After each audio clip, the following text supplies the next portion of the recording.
Welcome to Tenor Tech, where I solve the problems you didn't even know you had. You start by loading a neutral reference clip and setting the timeline color space so your corrections are accurate.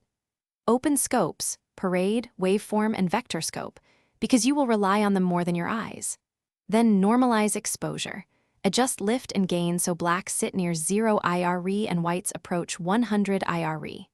Once done, use the primary wheels to remove any obvious color cast. You want a flat, balanced starting point before creative moves. Now you refine tonal balance. Use lift for shadows, gamma for midtones, and gain for highlights while watching the parade and waveform to align channels. Next, adjust contrast and pivot to reshape dynamic range, and gently raise saturation until color looks natural on the vector scope. If shots need specific fixes, add a curve node and tug midtone points to fix skin tones or highlights. Make small moves and toggle the node on and off to see improvement. Consistency across clips matters. Finish by adding a final adjustment node.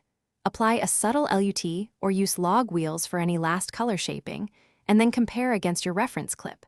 Make sure your project and deliverable color spaces match to avoid surprises on other displays, and enable high bit depth timeline if available.